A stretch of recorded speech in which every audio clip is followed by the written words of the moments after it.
ሰላም ውድ የቻናላችን ቤተሰቦች እንደምን አላችሁ? ዛሬ ደግሞ አዲስ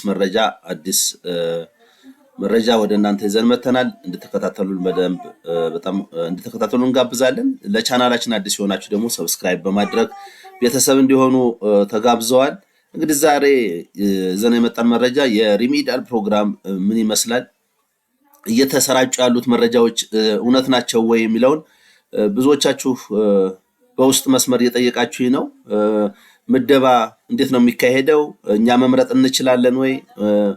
የግል ዩኒቨርሲቲ ገብተን ከዚያ ወደ መንግስት እንመለሳለን ወይ? የመንግስት ገብተን ወደ ግል መምጣት እንችላለን ወይ?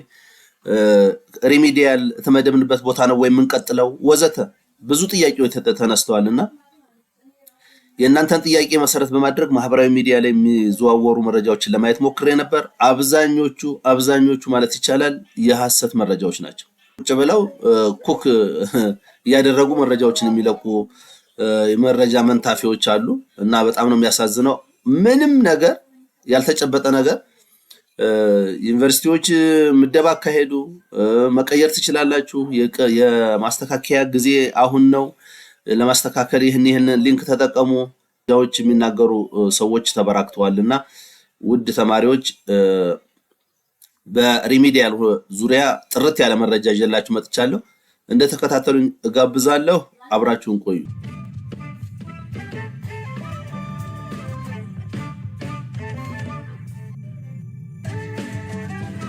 በውስጥ እንደጠየቃችሁኝ የሪሚዲያል አጠቃላይ መረጃ ምን ይመስላል፣ ሪሚዲያል በምን መልኩ ነው የሚሰጠው፣ የትኛው ዩኒቨርሲቲ እንመርጣለን ወይ፣ ከተመደብንበት በኋላ ከዚያ በኋላ ደግሞ ሌላ ዩኒቨርሲቲ ብናልፍ እንመደባለን ወይ፣ ወዘተ የተጠየቁ ጥያቄዎች አሉ። በዝርዝር እመጣበታለሁ። ምናልባት ለመነሻ ያህል ሪሚዲያል ጥቅል መረጃ እንደው የ3 ዓመት እንኳን 2014 ላይ እንደምታዩት ቪዲዮውን ወደ 599,000 አካባቢ ተፈትነው ከነዚያ ውስጥ እንግዲህ 24% ወይም 143,000 ሪሚዲያል እንደተጠሩ ታስታውሳላችሁ። ከዚያ ውስጥ 90,000 አካባቢ አልፈዋል ወይም 63% አልፈው ነበር። 2016 ላይ ደግሞ ብዙ ተማሪ ነበር የተፈተነው። ወደ 684,000 ተፈትኖ 28,000 አካባቢ ነበር ቀጥታ ያለፈው። በሪሚዲያል ደግሞ 150,000 አካባቢ ተጠርቶ ነበር። ያ ማለት 22% ነበር የተጠራው። ያመጡት ውጤት ለዚያ ብቁ ያደረጋቸው ማለት ነው። 117,000 በማለፍ የተሻለ ነበረ። ከማለፍ አንጻር 78% ነበር።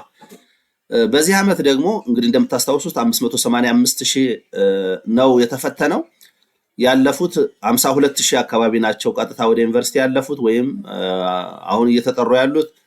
ሪሚዲያል ደግሞ 123,000 አካባቢ ወይም 21% ተጠርተዋል ማለት ነው። 50 እና ከዚያ በላይ ካመጡ ሁሉም የማለፍ እድል አላቸው ማለት ነው። ስለዚህ እነዚህ ናቸው በዚህ ዓመት የተጠሩት ተማሪዎች።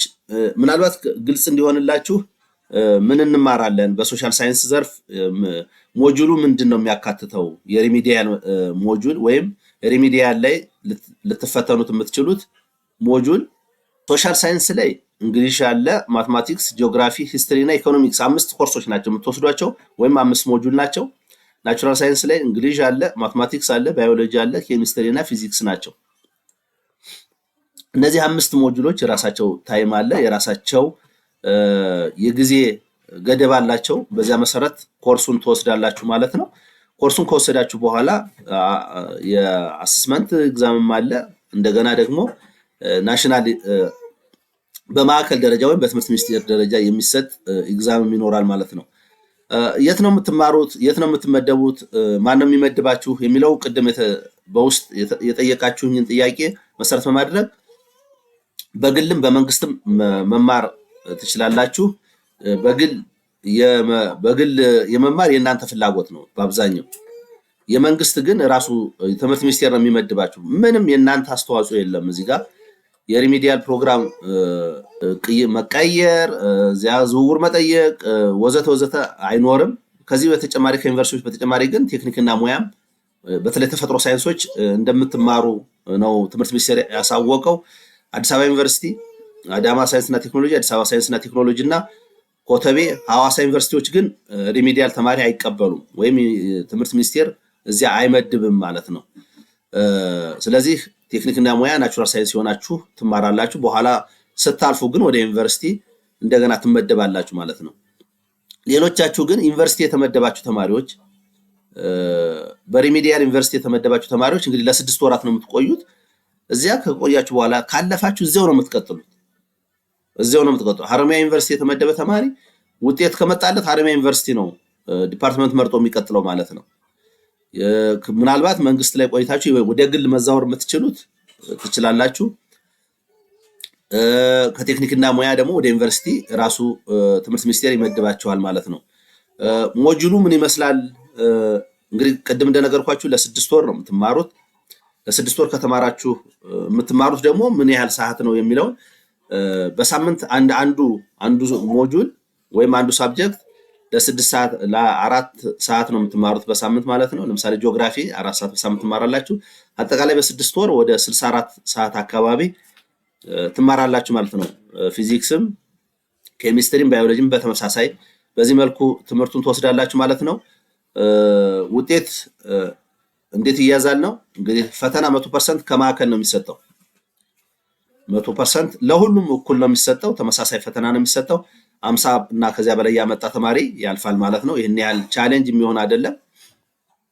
ነገር ግን ያላችሁበትን ሁኔታ ምን ላይ ነው ያለሁት የምትሉት ራሳችሁን የምትመዝኑበት ደግሞ ኮንቲኒየስ አሰስመንት ይሰጣል። 50% ኪዩዝ፣ ሚድ ኤግዛም፣ ፋይናል ኤግዛም እየተባለ ዩኒቨርሲቲ ውስጥ ኤክሰርሳይዝ ታደርጋላችሁ። በዩኒቨርሲቲ ሌቭል ከ50 ኤግዛም ይኖራል። ስለዚህ ከ100 እዚያ ትፈተናላችሁ። ኖርማሊ ግን ለማለፍ የማዕከል ወይም ከትምህርት ሚኒስቴር የሚሰጠውን ፈተና ማለፍ አለባችሁ ማለት ነው። 50 እና ከዚያ በላይ ማምጣት አለባችሁ። ይሄ ግዴታ ከእናንተ የሚጠበቅ ነው ማለት ነው። ውድ የቻናላችን ቤተሰቦች እንግዲህ ትክክለኛው መረጃ ይሄንን ይመስላል ማለት ነው ከውጤት አሰጣጡ አንጻር። ስለዚህ ይሄ የሚወሩት መረጃዎች አጠቃላይ የሚናፈሱት መረጃዎች በሙሉ ሐሰት እንደሆኑ አንደርስታንድ ማድረግ አለባችሁ። መረጃዎችን ደግሞ ከትምህርት ሚኒስቴር እና ይሄ ትክክለኛ መረጃ ሊሰጡ ከሚችሉ መረጃ ሰጪዎች ማግኘት አለባችሁ ብዬ አስባለሁ። እንግዲህ ዘንድሮ ሪሚዲያል በተማራችሁት ግቢ ቅድም እንዳልኳችሁ ዲግሪያችሁን የምትቀጥሉበት ሁኔታ መንግስት አመቻችቷል።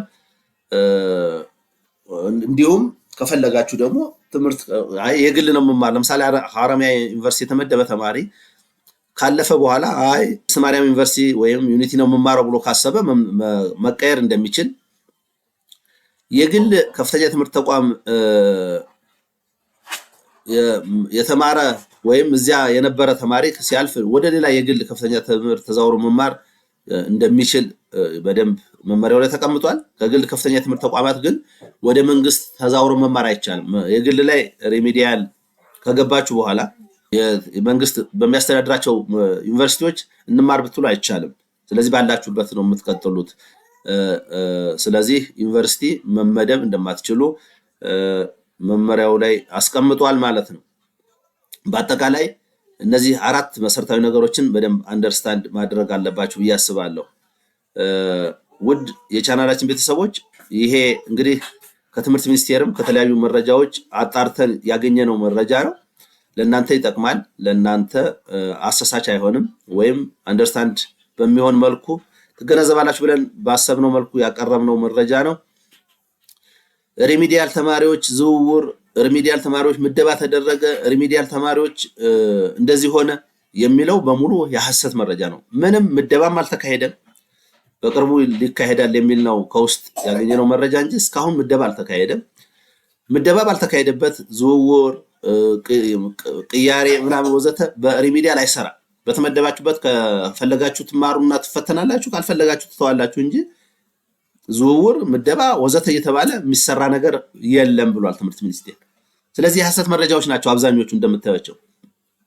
ሪሚዲያል ምደባ ተለቀቀ፣ ሪሚዲያል ማስተካከያ ተካሄደ ወዘተ አብዛኞቹ የሐሰት መረጃዎች መሆናቸውን አንደርስታንድ እንድታደርጉ በሚል ነው ይህን ቪዲዮ የሰራሁላችሁ። ስለተከታተላችሁ እናመሰግናለን። ቻናላችንን ቤተሰብ ያልሆናችሁ ቤተሰብ በመሆን ሰብስክራይብ፣ ለሌሎችም ሼር በማድረግ እንድታደርሱ እንጋብዛለን። አስተያየት ካላችሁ በታች ባለው ሊንክ ላይ ኮሜንታችሁን መስጠት ትችላላችሁ። ስለነበረ ቆይታ እጅግ እናመሰግናለን። መልካም የትምህርት ጊዜ